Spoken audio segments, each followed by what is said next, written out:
하나님의 사랑이라 그러면 뭐 말할 수도 없는 것이죠. 너무나도 사랑이 크기 때문에 어떤 때는 우리 자신의 삶들을 돌아보면은 정말 하나님의 그 사랑에 보답하면서 살아가는가 너무나도 부족하고 잘못된 것을 주님 앞에 내놓을 때가 있고 그렇습니다.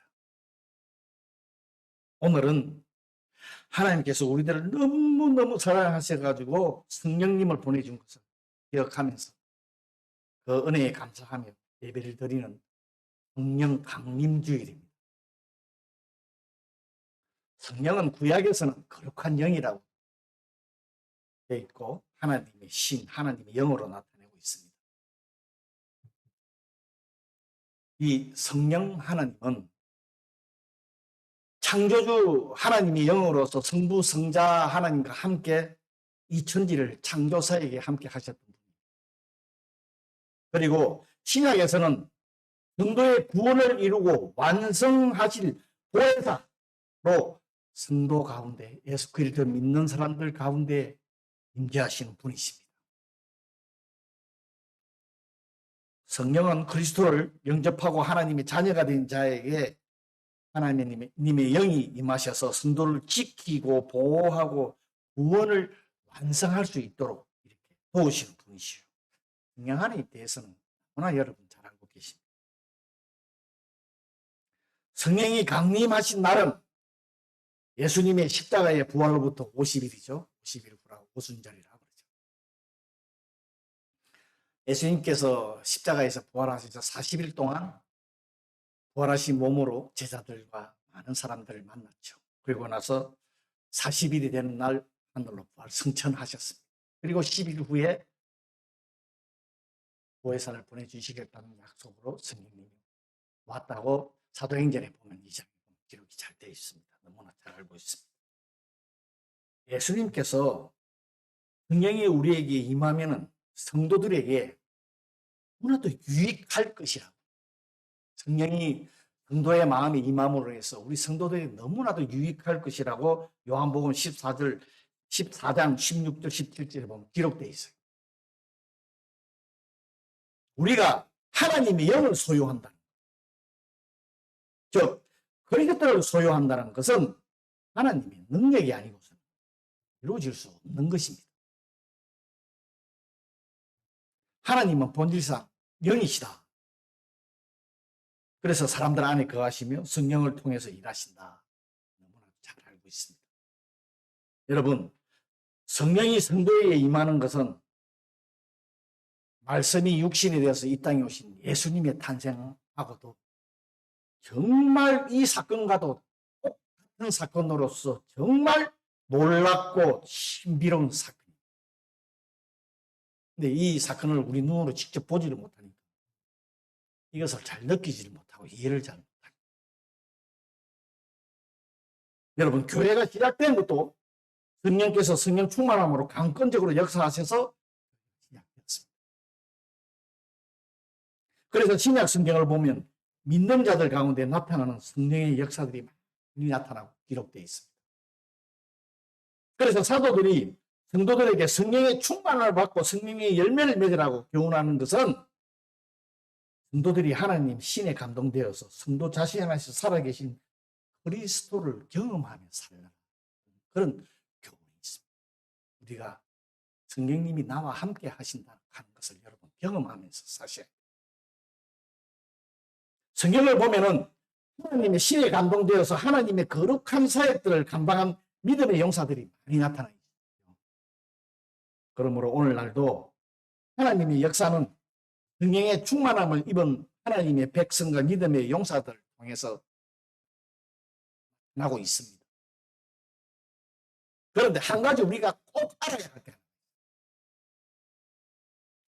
성령의 존재를 부인한다거나 긴가민가 성령의 사역을 해방하고 배척하는 자는 성령을 모독한 자라고 성경에 기록되어 있습니다. 성령을 모독한다는 것은 제3의 은총을 거부하는 거예요. 구원의 도리를 적극적으로 멸시하는, 방해하는 것입니다. 그래서 신성모독죄라는 말도 쓰지만은 이 성령을 모독하는 자. 성경에 보면은 성령을 모독하는 자의 는 이 세상과 오는 세상에도 사함을 얻지 못한다라고 마태복음 12장 31절에서 32절에 보면 기록되어 있어요. 즉 구원을 얻지 못한다. 구원받을 길이 없다.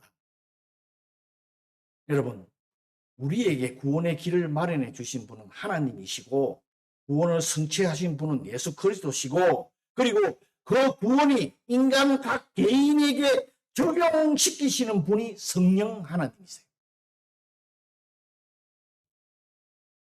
그래서 우리가 예수님을 믿고 주로 고백할 수 있는 것은 성령님의 사역이십니다. 또 우리가 거듭나서 새롭게 되는 것도 성령님의 사역입니다. 우리가 우리의 죄를 깨닫고 회개할 수 있는 것도 성령님의 우리 마음에서 감동을 주신 그 결과예요. 이러한 의미에서 성령님은 우리의 구원을 온전히 이루기 위한 하나님 최고의 선물이라고 말할 수 있습니다. 이러한 성령님의 사역을 해방한다거나 인정하지 않고 거절하는 사람은 당연히 구원을 받을 수 없는 것입니다. 여러분, 예수님께서 부활 승천하시고 성령을 주신 이후의 성도들, 새 시대를 살아가는 새 언약, 새 시대를 살아가는 새 사람이라고. 즉 오늘 본문에서는 새 언약의 일꾼이라고 이렇게 기록되어 있라고 말씀을 하고 있습니다. 그런데 바울 사도는 성령을 받음으로 인해서 새 언약의 일꾼들이 된 성도가 구약 시대의 어떤 직분보다도 더 귀한 직분을 받은 사람이라고 지금 확신을 하고 그게 사절에 기록되어 있습니다. 우리들도 이런 확신이 있어요. 우리가 지금 신약시대를 살아가는 우리들은 정말 성령님을 받은 거에 하나님의 영이 나한테 거한다. 그러니까 이것이 얼마나 큰 직분이라 하는 것을 깨달으셔야 돼요. 이 일을 깨달아야 확신이 있어야 하나님의 일을 감당할 수 있어요. 내가 하나님의 자녀라 백성이라 하는 것을 느끼면서 그 일을 감당할 수가 있는 거예요. 그런데 바울 사도가 이런 확신을 고백하고 있는 이유가 있습니다. 오늘 본절에서. 그것은 지금을 살아가는 사람들이나 성도들에게 나타나고 있는 현상 때문에 그렇습니다. 그 당시 고린도 교회의 성도 중에는 바울의 이 사도직을 의심하는 사람들이 있었어요. 네가 어떻게 돼서 네가 하나님의 사도직을 맡아 하느냐 하는 이런 의심을 했어요. 그래서 오늘 본문 1절에 보면은 고린도 교회 성도들이 바울에게 아까 전에 번역이 다른 번역으로 된 것도 있는데 추천서라 그렇게 쉽게 말을 합니다. 추천서를 요구하는 것에 대해서 반발을 하고 있어요. 네가 하나님의 사도면 거기에 대한 추천서를 보여라. 우리 왜 지금도 보면 여러분 세상에서 뭐 일을 할 때 작은 병원에서 큰 병원으로 갈 때도 이 추천서가 있어야 그걸 인정을 해주잖아요. 그걸 말하고 있습니다. 이 추천서가 없으면 불이익을 보게 돼요. 그런데요, 이 추천서를 요구하는 것은 오늘의 본문을 보면은 사실은 성령의 임재를 믿지 못하고 의심하는 것, 더 나아가서는 성령이라는 존재를 인정하지 않는 것이라. 여러분, 우리가 하나님 일을 할 수 있는 것은 성도 개인의 능력도 아니고 하나님께서 그분의 일을 맡기시는 것입니다. 그렇죠? 지금 바울 사도가 그걸 강조합니다. 성령에 대해서 계속 강조를 하고 있습니다. 여러분, 어느 누구도 자신의 능력으로 구원에 이를 사람은 아무도 없습니다. 사명도 자신의 능력으로 갖추어져서 감당하는 사람은 아무도 없습니다. 하나님의 일을 하는 사명도. 모든 것을 주님께서 성령을 통해서 이루시고 감당할 수 있도록 해 주신 것 때문에 그것을 감당하고 있는 것입니다. 그죠? 그래서 우리들이 구원을 받은 것도 하나님의 일도 할 수 있는 것이 다 하나님의 성령님의 능력으로 이것이 다 이루어진 겁니다. 이루어지고 있는 겁니다. 오늘 본문 6절에 보면은 우리를 새 언약의 일꾼 되기에 만족하게 하셨으니 율법 조문을 하지 아니하고 오직 영으로 함이니 율법 조문은 죽이는 것이요 영은 살리는 것이라 이렇게 말씀합니다. 까지 이 율법이 다른 말로 번역이 되어 있습니다. 율법이라 하는 소리예요. 이 말씀은 율법과 새 언약 간에 지금 말씀하고 있는 것입니다. 그런데 율법이 나쁘다는 것이 아니죠. 그렇지 않아요. 율법은 나쁘다는 것이 아니라 10절에 보면 영광되었던 것이라고 또 10절에 보면 율법이 그렇게 기록이 되어 있습니다. 그러나 율법은 한계가 있기 때문에 영혼을 살리지 못한다 하는 거예요. 새 언약은 영이기 때문에 살리는 것이라고 말을 하고 있죠. 근데 왜 율법은 살리지 못하고 영은 살린다고 이렇게 말씀을 하는가? 새 언약은 한마디로 말하면 뭐냐? 하나님의 사랑입니다. 간단하게 말씀드립니다. 사랑으로 죄를 감싸주고 용서해주고 기다려주고 하는 그 하나님의 사랑을, 아가페의 사랑을 말합니다.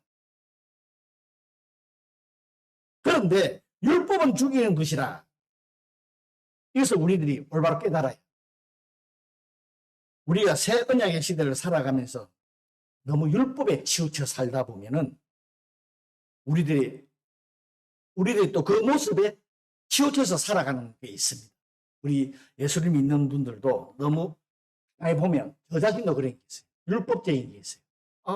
이거 이러면 안 되는데 저 성도가 저러면 안 되는데 저거 아닌데 이런 식으로 남들을 판단을 하고 이런 하나님께 보시기에 아름답지 못한 그 행동을 절시 일어나고 있습니다.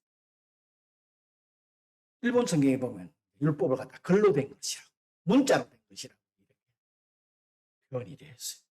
문자로 무슨 진문서라든지 예를 들어서 법이라든지 보면 문서로 다 되어 있잖아요. 거기에 맞춰서 행하게 되면은 죄라든지 상대방의 잘못을 지적하는 것밖에 이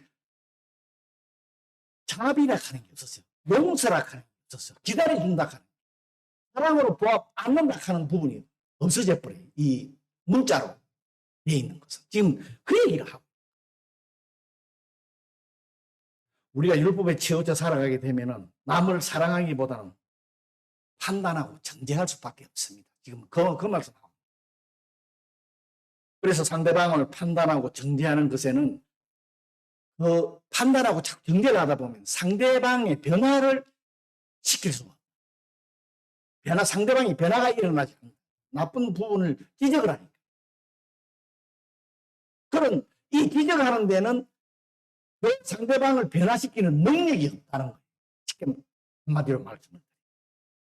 반면에 세상 성령으로 살아가는 사람들은 조금 전에도 말씀드렸지만 판단과 전제가 아닌 하나님의 사랑을 말하는 거예요. 사랑을 가지고 대한다는 거예요. 뭐 사랑은 뭐도 춤을 추게 한다 하는, 춤을 못 추는 것도 춤을 추게 한다 말씀이 있죠. 이 하나님의 사랑이 인간의 영혼을 변화시키는 능력이 있기 때문에 살리는 것이라고 오늘 본문에서 기록하고 있는 것입니다. 이 사랑이 어떤 사랑입니까? 예수 그리스도 십자가의 사랑입니다. 우리들이 하나님의 능력으로 인한 성령을 통해서 가지고 있는 이 사랑입니다. 이 사랑은 우리가 잘못 행동하여도 지적하고 말하는 것이 아닙니다. 돌이킬 수 있도록 기다려주는 사랑입니다. 지난번에도 말씀드렸죠. 우리들이 이 세상에서 행하는 우리의 행동 보면 우리는 예를 들어서 나쁜 짓 하면 죄를 지으면 다 보라면 우리는 살아남을 사람 한 사람도 없잖아요. 하나님께서 우리들의 이 사랑하시면서 기다려주는 거예요. 돌이키기 위해서. 돌아서라. 여러분, 예수님께서 이 땅에 오신 것도 죄인들을 정죄하러 이 땅에 오신 것이 아니잖아요. 병자와 죄인들에게 사랑을 실천하시기 위해서 이 땅에 오셨습니다. 정죄가 아닌 사랑이 인간의 영혼을 변화시키는 능력이 있기 때문에 우리들도 정말 죽을 수밖에 없는 우리들을 변화시켜서 지금 구원받게 해주신 거 아닙니까? 그래서 우리가 예수 그리스도로 인해서 새 언약의 일꾼으로 살아가는 사람들이 된 것입니다. 새 언약의 일꾼들은 우리 안에서 내주하는 주님의 사랑만이 다른 사람들을 변화시킬 수 있는 유일한 길이라는 것을 온전히 깨닫고 실천하면서 살아가라 하고 지금 바울 사도가 지금 우리들에게 교훈을 하고 있는 거예요. 근데 참 이 사랑 남을 원수를 사랑하라 하는 그 말이 할 수 없다 하는 그런 말로 우리는 하잖아요. 되지 않는다. 그리고 오늘 본문 7절부터 11절에 보면은 새 언약의 일꾼으로 살아가는 성도가 받을 영광에 대해서 교훈했습니다. 오늘 본문에 보면 율법의 대표자인 유명한 구약의 모세가 등장하고 있습니다. 그 모세보다 오늘 바울 사도가 그 모세보다 새 시대를 살아가는 우리 성령님을 받고 살아가는 우리들이 정말 더 큰 직분을 가져 더 큰 영광을 받는 사람들이라고 지금 말하고 있습니다. 정죄의 직분도 영광이 있는데 모세도 영광을 받았는데 이렇게 말을 하면 영으로 살아가는 어로 살아가는 사랑으로 살아가는 우리들한테는 넘치는 영광이 있다는 거예요. 왜 지금의 우리가 구약의 모세보다 더 큰 영광을 받는다고 말씀하고 있는 거예요? 왜? 하나님의 영광의 기준은 그리스도께 있기 때문에 오직 그리스도께 있기 때문에 그리스도를 믿고 온전히 믿고 사느냐 안 사느냐 거기에 있다는 거예요. 이거는 제가 오늘 아침에 어떤 제가 아는 분이 저한테 카톡으로 동안을 보냈더라고요. 그래서 잠깐만 소개할게요. 노부부가 연세든 노부부가 한국의 아파트의 삼시청에서 뭐 옛날에 뭐 어떤 분이 설교도 하고 간증을 들은 예화를 들은 부분도 있지만 삼시청의 아파트에서 사신대요. 그래서 너무 공기도 좋고 왜 30층이니까 한국은 30층까지 있으니까. 근데 한날은 그날 온 동네가 전기공사가 나가지고 엘리베이터가 움직이지 않는 거예요. 그 30층을 올라가려고 그러니까 우리 부부가 이게 이 감당이 안 되는 거예요. 그래도 올라가야 되니까. 둘이서 부부가 힘이 드니까 무슨 얘기를 하면서 올라갈까? 우리 이 30층 그냥 올라가려면 너무 힘드니까 그럼 우리 옛날에 흘러간 얘기를 하면서 올라가자. 그러면서 뭐 옛날에 힘들었던 거, 뭐 좋았던 거, 막 한참 둘이서 막 얘기하다 보니까 30층까지 겨우 올라온 거예요. 딱 올라와서 마누라가 한다는 소리가 여보, 집 열쇠를 안 가지고 올라왔대. 집 열쇠를 차에다가 두고 온 거예요.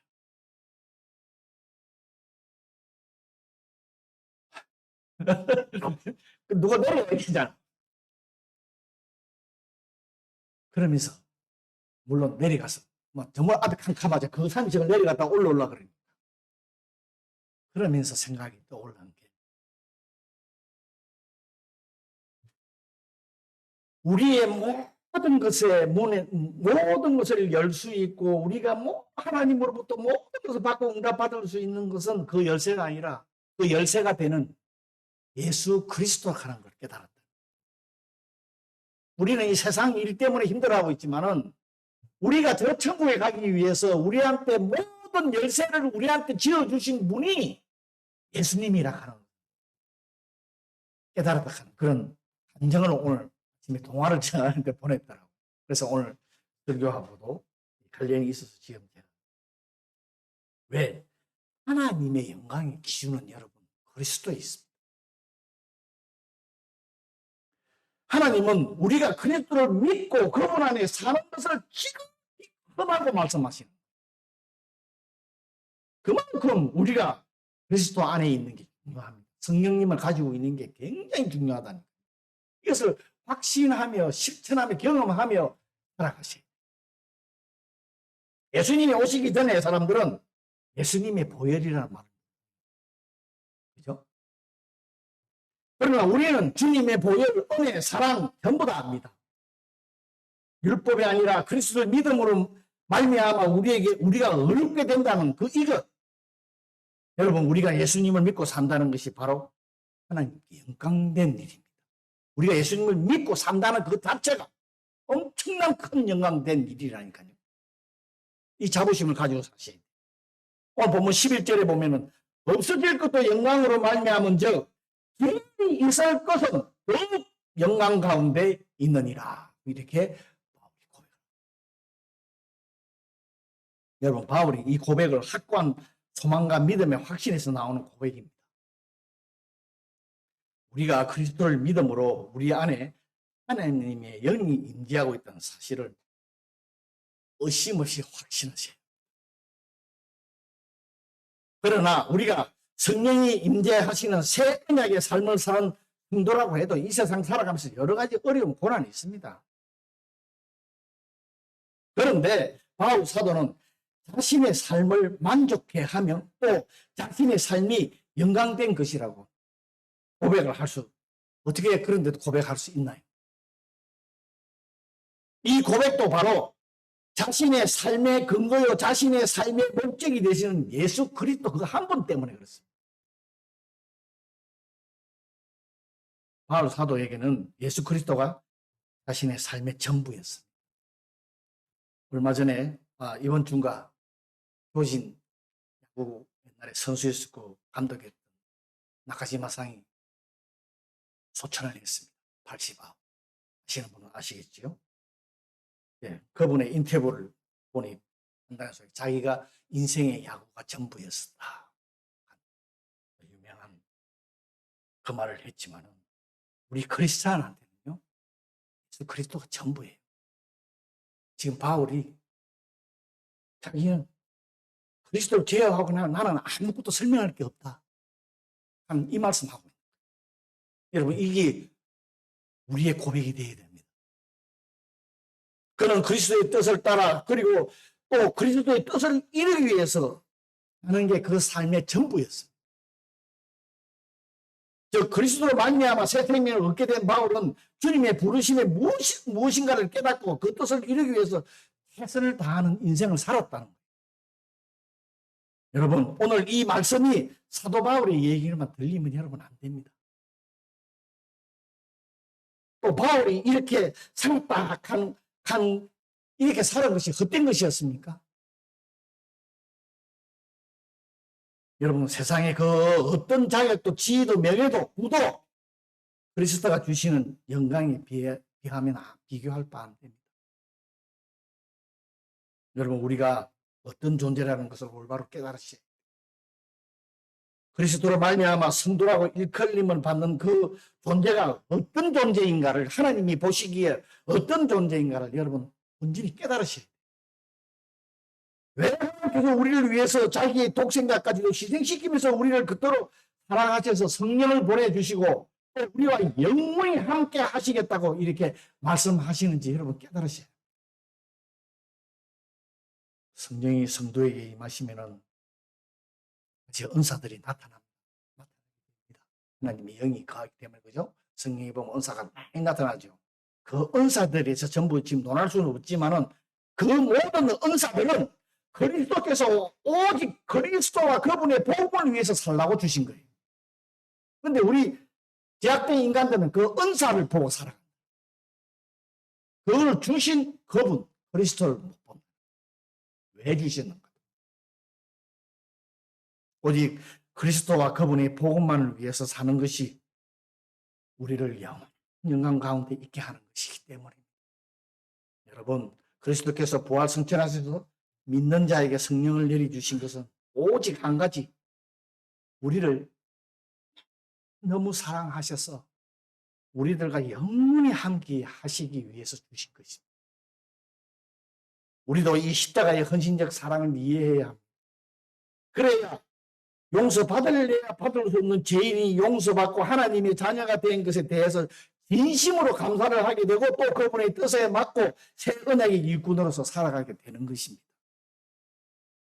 하나님의 영이 임한 온전한 새 언약의 일꾼은 하나님을 사랑하고 이웃을 몸과 같이 사랑하게 되고 하나님의 뜻을 올바로 깨달아서 오늘의 사도 바울과 같이 주님과 주님의 복음을 위해서 헌신하며 영원히 있을 영광을 바라보며 살아가는 사람들입니다. 하나님께서 예수님을 통해서 보내주신 성령님에 대해서 우리가 다시 한번 바로 인식하고 그분의 뜻에 따라 살아가는 저와 되었으면 좋겠습니다. 오늘 말씀 잠깐 생각하면서 우리 자신을 돌아보면서 기도하는 시간 잠시 가지도록 하겠습니다. 할렐루야. 주님의 은혜를 찬양합니다. 정말 하나님께서 우리를 사랑하시고 변함없이 주신 그 사랑, 그 은혜 진심으로 감사를 드립니다.